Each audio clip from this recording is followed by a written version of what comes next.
दोस्तों, एक क्वेश्चन ये उठता था कि उत्तराखंड ओपन यूनिवर्सिटी जो पास होने का क्राइटेरिया है वह क्या रखा गया है? क्या वह 33% है? क्या वह 30% है? या उससे ज़्यादा है या उससे कम है? ठीक है, मैंने आपको पहले भी बता चुका हूं कि कितना क्राइटेरिया था, लेकिन फिर भी बहुत सारे स्टूडेंट कहते हैं नहीं ये क्राइटेरिया नहीं होगा, कुछ और क्राइटेरिया होगा, ये नहीं होगा, इतने नंबर होंगे, इतने कम नंबर होंगे। तो ये आज मैं इसका प्रमाण आपको दिखा रहा हूं जो कि उत्तराखंड ओपन यूनिवर्सिटी ने खुद लिखा रखा है। ठीक है, तो इसको स्टार्ट करने से पहले अगर आप चैनल में नए हैं तो प्लीज चैनल को सब्सक्राइब कीजिएगा, अगर और ज्यादा से ज्यादा लोगों तक शेयर कीजिएगा ताकि चैनल अधिक से अधिक लोगों तक पहुंच सके। ठीक है, तो ये प्रमाण मैं आपको पढ़ के दिखा दे रहा हूं कि यहां लिखा है परीक्षा में उत्तीर्ण होने के मानदंड यानी कि क्राइटेरिया फॉर पासिंग एग्जामिनेशन।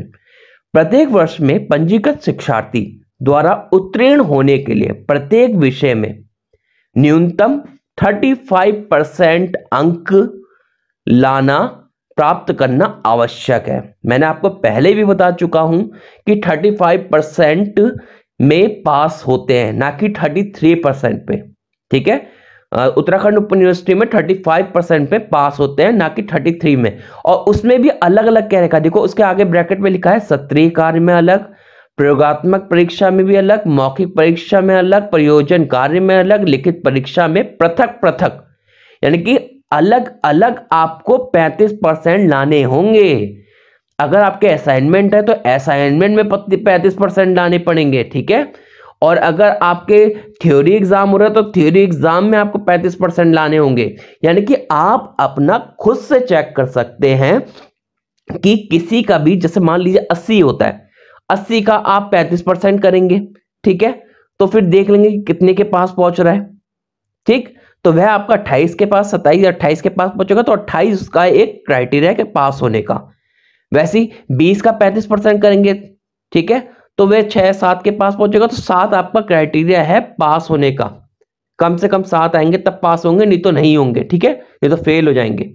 तो आप किसी भी अपने, आप टोटल नंबर यानी कि दोनों को जोड़ के मत करना, अलग अलग नंबर, थ्योरी के अलग, असाइनमेंट के अलग, उनका असाइनमेंट का अलग 35% निकालो, थ्योरी का अलग 35% निकालो, और देखो अगर उन दोनों में वो पास हो रहा है, ठीक है, उन दोनों में पास हो रहा है तभी वो टोटल में पास होगा। अगर मान लो एक में वो 35% पास हो गया थ्योरी में, लेकिन असाइनमेंट में उसके 35% नहीं है, तो वहां पर जो टोटल लिखा जाएगा, चाहे उसमें नंबर बहुत ज्यादा हो, लेकिन वहां पर क्या लिखा जाएगा, एनसी, मतलब नॉट कंप्लीट। तो ये आप समझ गए हैं क्राइटेरिया क्या है। इसके आगे मैं पढ़ते रहूं। यदि कोई शिक्षार्थी किसी विषय में उपयुक्त विधि से निर्धारित अंक प्राप्त नहीं करता तो उसे उस विषय में अनुत्तीर्ण माना जाएगा, यानी कि नॉट कंप्लीट माना जाएगा। अनुत्तीर्ण शिक्षार्थी को उस विषय में उत्तीर्ण होने के लिए पुनः परीक्षा देनी पड़ेगी, यानी कि बैक एग्जाम देना होगा। परंतु किसी विषय में अनुत्तीर्ण शिक्षार्थी उस पाठ्यक्रम के अगले वर्ष में अस्थायी प्रवेश ले सकता है।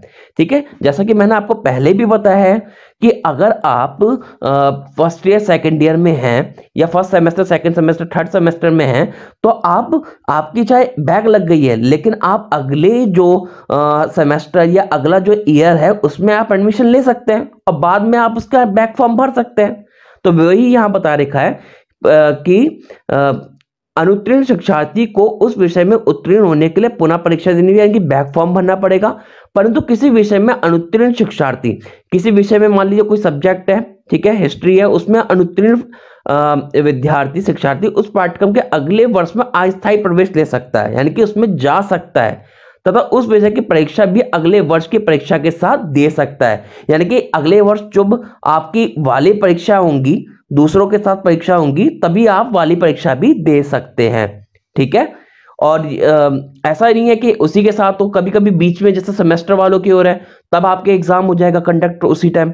ठीक है, तो ये तो मैं आपको पहले ही बता चुका हूं कि कब कब एग्जाम कंडक्ट होते हैं, कब क्या होता है। ठीक है, वो आप वीडियो में जाकर, वहां पर गैलरी में जाकर आप सारी वीडियो देख लीजिएगा कि कहां पर मैंने क्या बोल रखा है। ठीक है, बाकी ये मैं आपको आज ये दिखाना चाह रहा था कि 35% जो मैंने कहा था वही उत्तराखंड ओपन यूनिवर्सिटी ने यहां पर लिख रखा है अपने, ठीक है, अपनी साइट में लिख रखा है। तो प्रमाण ये देख लीजिए कि 35% का क्या था।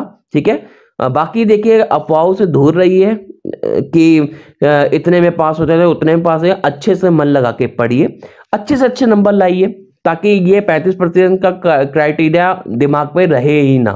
ठीक है, बाकी आपको कहीं भी प्रॉब्लम आए समझने में तो आप मुझे कमेंट कर देना, मैं कोई ना कोई सॉल्यूशन ले आऊंगा। बाकी प्लीज चैनल को अधिक से अधिक लोगों तक शेयर कीजिए। Thank you.